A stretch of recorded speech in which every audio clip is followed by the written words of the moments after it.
मान लीजिए कि एक ऐसी डिक्शनरी मिले जो हमारी पूरी रियलिटी को ही पलट कर रख दे। मतलब एक ऐसी डिक्शनरी जो शब्दों के मायने ही बदल दे। हाँ बिल्कुल, जहां नशा करने का मतलब बेहोश होना नहीं, बल्कि अपनी सबसे गहरी सच्चाई के प्रति पूरी तरह से जाग जाना हो। अच्छा, और जहां भूत का मतलब कोई डरावना साया नहीं, बल्कि हमारे ही दिमाग का एक भ्रम हो। एकदम सही। तो आज के इस विस्तृत और गहरे विश्लेषण में हमारे सामने जो स्रोत है ना, खासकर हमारे एक बेहद जिज्ञासु श्रोता द्वारा भेजे गए 18 मई 2026 की मुरली के कुछ नोट्स, वो बिल्कुल ऐसी ही एक डिक्शनरी की तरह काम कर रहे हैं। सच में? और ये बहुत ही दिलचस्प होने वाला है।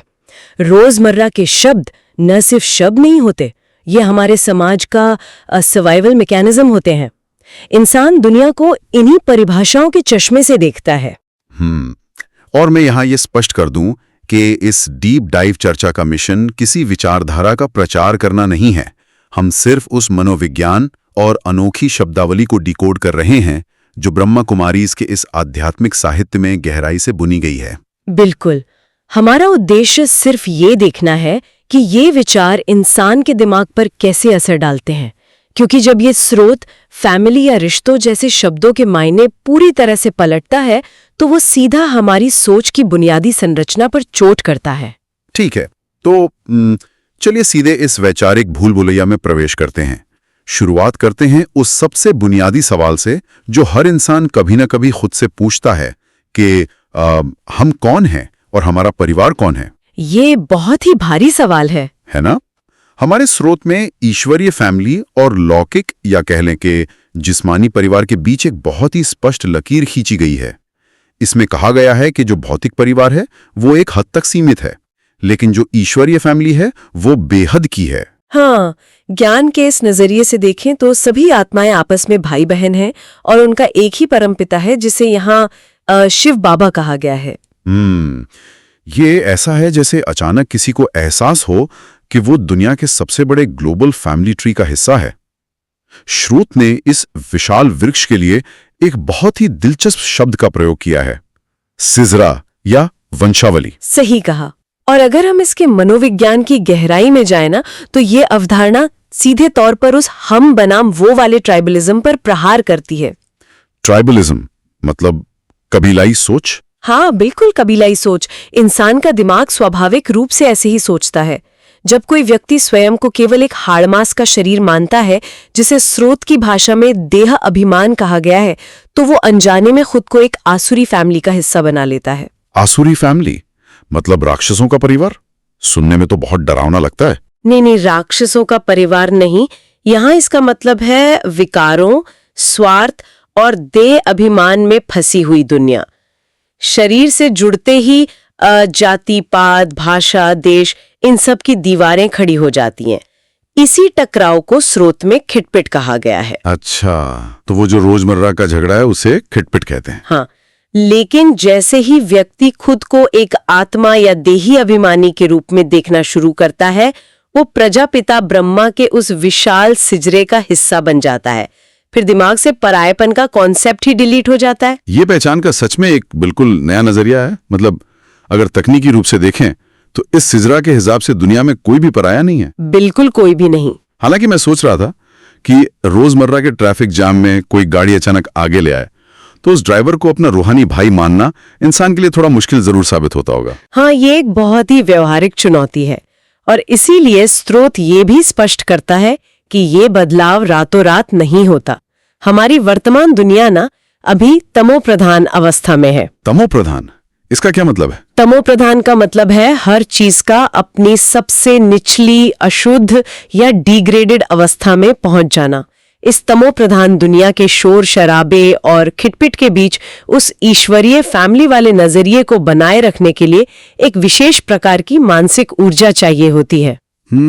और शायद उसी ऊर्जा को बनाए रखने के लिए स्रोत में एक बहुत ही भारी शब्द का इस्तेमाल हुआ है, नशा। हाँ? मतलब रूहानी नशा या नारायणी नशा। हाँ, ये शब्द काफी बार आता है इसमें। मुझे इस शब्द को लेकर हमेशा एक अजीब सी उलझन रही है। आमतौर पर नशे का मतलब है अपने होश खो देना, वास्तविकता से भाग जाना या सुन्न हो जाना, लेकिन यहाँ तो इसका पूरा मतलब ही पलट दिया गया है। बिल्कुल पलट दिया गया है। यहाँ नशे का मतलब है अपनी सबसे गहरी सच्चाई के प्रति पूरी तरह से जाग जाना। हाँ? क्या ये अपने आप में एक बहुत बड़ा विरोधाभास नहीं है? अगर हम इसे एक बड़े परिप्रेक्ष्य से जोड़कर देखें तो ये कोई विरोधाभास नहीं है, बल्कि एक बहुत ही सटीक मनोवैज्ञानिक स्थिति है। बाहरी दुनिया में नशा केमिकल से आता है जो नर्वस सिस्टम को सुन्न कर देते हैं, ताकि इंसान अपना दर्द भूल सके। सही कहा। लेकिन स्रोत जिस रूहानी नशे की बात कर रहा है वो आत्मा की असली पहचान और भविष्य के देवता स्वरूप की खुशी है। इसे नारायणी नशा भी कहा गया है। नारायणी नशा मतलब नारायण बनने का नशा? हाँ, जिसका सीधा अर्थ है ये आत्मिक स्वाभिमान कि मैं भविष्य का देवता हूँ और स्वर्ग का अधिकारी हूँ। ये कोई बाहरी केमिकल नहीं है, बल्कि डोपामीन और सेरोटोनिन का एक प्राकृतिक आंतरिक स्रोत है, जो तब एक्टिवेट होता है जब इंसान को अपने अस्तित्व का कोई बहुत बड़ा अर्थ मिल जाता है। बिल्कुल। तो ये नशा हासिल कैसे किया जाता है? क्योंकि जाहिर है ये कोई बाजार में मिलने वाली चीज तो है नहीं। हाँ, इसके लिए स्रोत में एक बहुत ही अनुशासित तरीका बताया गया है, अमृत वेला और विचार सागर मंथन। अमृत वेला यानी सुबह का वो पवित्र समय जब पूरी दुनिया सो रही होती है। हाँ, स्रोत कहता है कि उस समय उठकर ज्ञान की गहराई से चिंतन करना चाहिए। अमृत वेला का विज्ञान समझना बहुत जरूरी है। सुबह 4 बजे के आसपास वातावरण में कोई बाहरी खिटपिट या शोर नहीं होता। शांति होती है एकदम। हमारा दिमाग उस वक्त अक्सर थीटा स्टेट में होता है, जहां हमारा अवचेतन मन यानी सबकॉन्शियस सबसे ज्यादा ग्रहणशील होता है।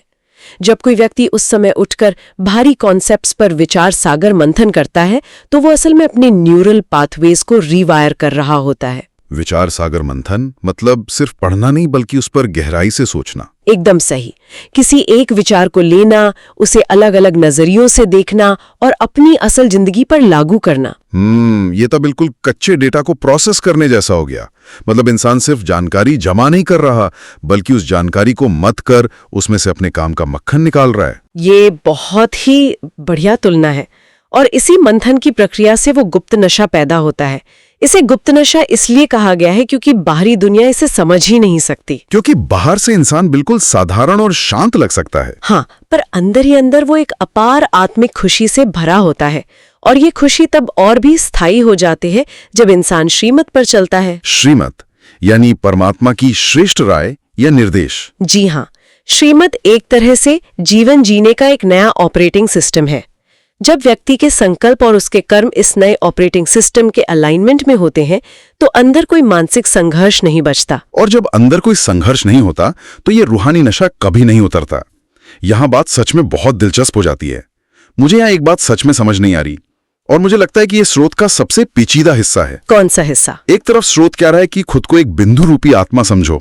इसके लिए रूप बसंत शब्द का प्रयोग हुआ है। हाँ, रूप बसंत यानी रूप का मतलब आत्मा ज्योति स्वरूप है, एक बिंदु है, और बसंत का मतलब है कि वो ज्ञान और गुणों से पूरी तरह भरी हुई है। अब सोच कर देखिए, एक इतनी छोटी सी बिंदु रूपी आत्मा के अंदर 84 जन्मों का पूरा अविनाशी पार्ट या डेटा रिकॉर्ड है। ये तो है। ये तो किसी अल्टीमेट आध्यात्मिक माइक्रोचिप जैसा है। लेकिन दूसरी तरफ स्रोत कहता है कि इंसान को साक्षी या डिटैच्ड ऑब्जर्वर बनना चाहिए। अगर किसी के अंदर 84 जन्मों का इतना सारा डेटा लगातार प्रोसेस हो रहा हो तो वो शांत कैसे रह सकता है? ये तो सीधे सीधे सिस्टम क्रैश होने जैसी बात लगती है। ये सिस्टम क्रैश वाला सवाल बहुत ही गहरा है। अगर कोई इंसान अपने अनगिनत जन्मों के डेटा को एक साथ प्रोसेस करने की कोशिश करेगा तो उसका सिस्टम पक्का क्रैश हो जाएगा। और ठीक यहीं पर स्रोत एक बहुत ही शक्तिशाली टूल इंट्रोड्यूस करता है, स्वदर्शन चक्रधारी बनना। स्वदर्शन चक्र? आमतौर पर तो हमने पौराणिक कहानियों में इसे एक हिंसक हथियार के रूप में देखा है ना, जो उंगली पर घूमता है और दुश्मनों का सिर काट देता है। हाँ, लेकिन इस स्रोत ने इस प्रतीक का पूरा अर्थ ही मनोवैज्ञानिक कर दिया है। तो अगर ये कोई भौतिक हथियार नहीं है तो ये किस चीज को काट रहा है? ये एक डेटा फॉर्मेटिंग टूल या एंटीवायरस की तरह काम करता है।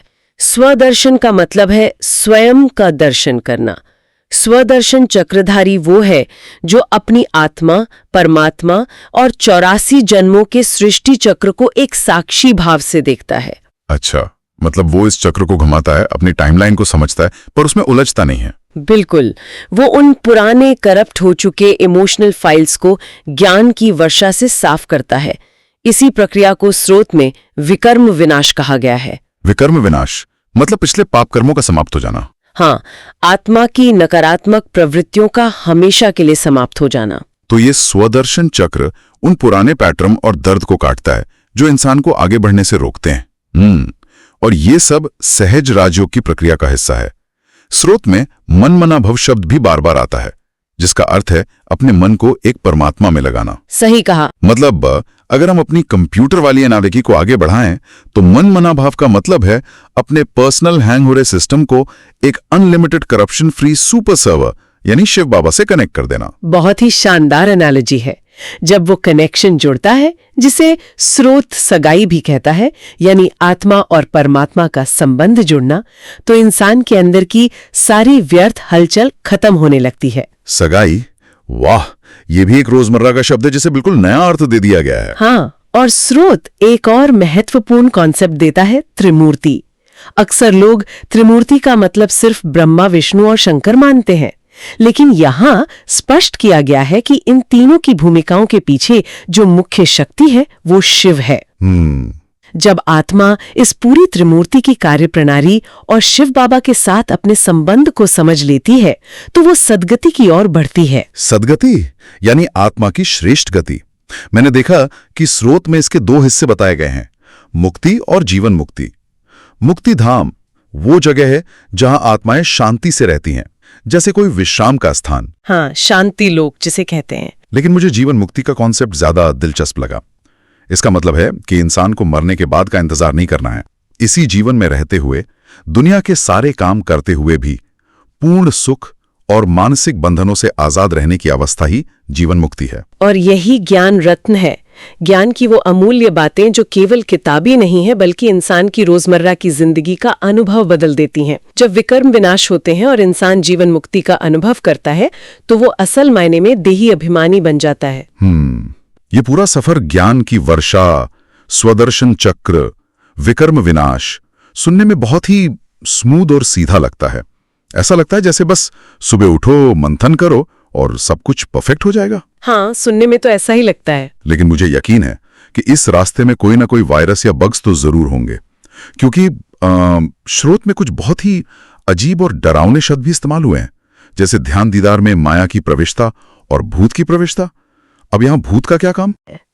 यहाँ भूत का मतलब कोई सफेद कपड़े वाला डरावना साया नहीं है। ये माया या भ्रम के बारे में है। माया मतलब इल्यूजन। हाँ, इल्यूजन। अक्सर जब लोग ध्यान या मेडिटेशन करते हैं तो उन्हें कुछ रंग, प्रकाश या दिव्य दृश्य दिखाई देते हैं। इसे साक्षात्कार या ध्यान दीदार कहा जाता है। माया यहाँ कैसे प्रवेश करती है? जब साधक इन साक्षात्कारों को ही अपनी मंजिल मान लेता है। ओहो, मतलब उसे लगने लगता है कि मैं तो बहुत पहुंच हुआ इंसान हूं, मुझे तो दर्शन हो रहे हैं। बिल्कुल, इसी अहंकार को स्रोत भूत की प्रवेशता कहता है। यह एक ऐसा भ्रम है जो इंसान को अंदर से खोखला कर देता है। स्रोत बहुत सख्त चेतावनी देता है कि इन साक्षात्कारों से कोई फायदा नहीं है। मतलब असली चीज कोई विजन देखना नहीं है, बल्कि निरंतर परमात्मा की याद में रहना और ज्ञान का सही उपयोग करना है। हाँ, साक्षात्कारों में अटक जाना ऐसा है जैसे कोई व्यक्ति मंजिल की तरफ जा रहा हो और रास्ते में लगे खूबसूरत साइन बोर्ड्स को ही अपना घर मानकर वहीं बैठ जाए। ये ऐसा है जैसे कोई फिल्म देखते समय उसके स्पेशल इफेक्ट्स या वीएफएक्स में इतना खो जाए कि वो असली कहानी और उसके मुख्य संदेश को ही भूल जाए। एकदम सही। और सिर्फ ध्यान में ही नहीं, रोजमर्रा की व्यवहारिक जिंदगी में भी भटकाव के बहुत सारे रास्ते हैं। स्रोत में एक शब्द आया है, विकल्प। विकल्प, आम भाषा में तो विकल्प का मतलब होता है ऑप्शन, है ना? हाँ, लेकिन यहाँ इसका मतलब है माया के नकारात्मक विचार या भ्रम। इंसान के मन में उठने वाले शक और कमजोर विचार ही असल में विकल्प हैं। अच्छा, तो जो डाउट आते हैं मन में वो विकल्प हैं। तो इन विकल्पों या नकारात्मक विचारों से बचने का क्या उपाय बताया गया है? उपाय बहुत ही प्रैक्टिकल है। स्रोत जंगलों में भाग जाने या संन्यास लेने की वकालत नहीं करता। इसके बजाय वो रूहानी प्रवृत्ति मार्ग की बात करता है। रूहानी प्रवृत्ति मार्ग? इसका मतलब है कि इंसान को गृहस्थ जीवन में रहते हुए, अपने परिवार के बीच रहते हुए, अपनी सारी जिम्मेदारियां या रिस्पॉन्सिबिलिटीज निभाते हुए ये आत्मिक जीवन जीना है। मतलब भागना नहीं है दुनिया से? बिल्कुल नहीं। स्रोत ये भी सिखाता है कि काम पर विजय कैसे प्राप्त करनी है, यानी अपनी वासनाओं और शारीरिक आकर्षणों पर जीत कैसे हासिल करनी है, वो भी दुनिया के बीच रहते हुए। अब दुनिया के बीच रहने की जब बात आती है तो आज की दुनिया तो विज्ञान के साधनों से भरी हुई है। फोन, इंटरनेट, गाड़ियां, एआई, ये सब हमारी जिंदगी का हिस्सा है। तो क्या एक आध्यात्मिक व्यक्ति को इन साधनों को छोड़ देना चाहिए? ये बहुत ही जरूरी सवाल है आज के समय के लिए। स्रोत विज्ञान या आधुनिक उपकरणों का विरोधी नहीं है। स्रोत इस बारे में एक बहुत ही बैलेंस्ड बात कहता है कि साधन यूज करते उनके प्रभास से न्यारे रहो। न्यारे रहना मतलब डिटैच्ड रहना। हाँ, वो कहता है कि इन साधनों का उपयोग ईश्वरीय कार्य और अपनी सहूलियत के लिए करो, लेकिन डिटैच्ड रहकर। अगर किसी दिन इंटरनेट काम न करे या फोन टूट जाए तो इंसान की अंदरूनी शांति या उसका रूहानी नशा कम नहीं होना चाहिए। इंसान साधनों का मालिक है, साधन इंसान के मालिक नहीं बनने चाहिए। बिल्कुल। और ये डिटैचमेंट तभी संभव है जब व्यक्ति की बुद्धि निश्चय बुद्धि हो। निश्चय बुद्धि यानी दृढ़ विश्वास वाली बुद्धि। जी, जिसका प्रेम और निश्चय केवल एक लवर यानी परमात्मा में दृढ़ हो चुका है। उसके लिए दुनिया के साधन सिर्फ इस्तेमाल की चीजें रह जाती हैं, वो उनसे भावनात्मक रूप से नहीं जोड़ता। और शायद ऐसे ही व्यक्ति को स्रोत में सरल पुरुषार्थी कहा गया है। हाँ, सरल पुरुषार्थी वो है जो बहुत ज्यादा तनाव लेकर या खुद को सजा देकर आध्यात्मिकता का पालन नहीं करता। उसकी मनस्थिति सरल चित होती है। बिल्कुल, साफ, हल्की और सहज। वो हर परिस्थिति में निरंतर रूप से आगे बढ़ता रहता है। एकदम सही। तो अगर हम इस पूरे विस्तृत विश्लेषण को समेटने की कोशिश करें तो इस सब का अंतिम लक्ष्य या कहें कि एंड गेम क्या है? ईश्वरीय परिवार, स्वदर्शन चक्रधारी, रूहानी प्रवृत्ति मार्ग, इन सब भारी भरकम शब्दों की मंजिल क्या है? स्रोत के निष्कर्ष को गहराई से देखें तो ये सब केवल एक विशेष मानसिक अवस्था तक पहुंचने की ट्रेनिंग है। एक ऐसी अवस्था जहां व्यक्ति व्यर्थ संकल्पों से पूरी तरह आजाद हो जाए। व्यर्थ संकल्प यानी वो बेकार और ऊर्जा नष्ट करने वाले विचार जो लगातार हमारे दिमाग में चलते रहते हैं। हाँ, जब हम दुनिया की घटनाओं, दूसरों के व्यवहार या अपनी समस्याओं को देखकर ये क्यों हुआ या ये क्या है जैसे सवालों के जाल में उलझ जाते हैं तो हमारी मानसिक शक्ति लीक होने लगती है। तो स्रोत इसी हलचल को रोककर एक एकरस स्थिति प्राप्त करने की दिशा दिखाता है। बिल्कुल।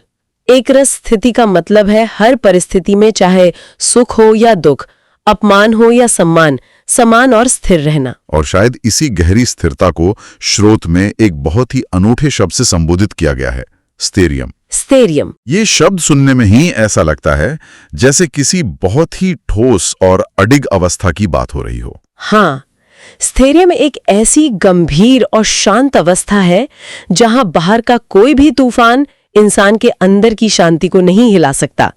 वो व्यक्ति बस एक साक्षी की तरह इस दुनिया के पूरे खेल को देखता है। उसे ना तो इस पुरानी तमोप्रधान दुनिया से मोह होता है और ना ही किसी बात की शिकायत। सही कहा।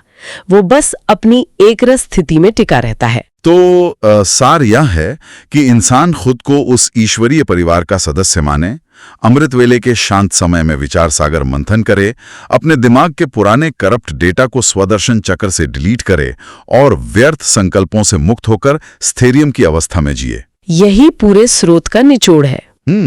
चर्चा को समाप्त करने से पहले स्रोत का एक अंतिम और सबसे रहस्यमयी विचार सामने आता है जो सच में सोचने पर मजबूर कर देता है। हमारे सुनने वालों के लिए ये एक बहुत ही गहरा सवाल है। स्रोत में गुप्त दैवीय राजधानी का जिक्र है। हाँ, ये कॉन्सेप्ट सच में बहुत पावरफुल है। ऐसा कहा गया है कि ये ईश्वरीय फैमिली मिलकर इस संगम युग में यानी पुराने और नए समय के बीच के इस जंक्शन पर एक गुप्त स्वर्गीय राजधानी की स्थापना कर रही है। बाहरी दुनिया को जो अपनी खिटपिट में उलझी है इस बात की भनक तक नहीं है। बिल्कुल गुप्त तरीके से। एक पल के लिए इस विचार की गहराई को महसूस करें। क्या ऐसा हो सकता है कि आज की ये जो साधारण शोर शराबे और तनाव से भरी दुनिया हमें दिखाई दे रही है उसी के ठीक बीचों बीच बिल्कुल गुप्त रूप से किसी भविष्य की शांत और स्वर्गीय राजधानी की नींव रखी जा रही हो? सोचने वाली बात है। एक ऐसी नींव जिसे केवल भौतिक आंखों से नहीं देखा जा सकता, जिसे सिर्फ वे ही लोग देख और समझ सकते हैं जिनकी नजर उस रूहानी नशे और एकरस स्थिति से खुल चुकी हो। ये निश्चित रूप से अपने आप में एक बहुत ही विचारोत्तेजक सवाल है जो हमें अपनी रियलिटी को एक नए नजरिए से देखने की चुनौती देता है।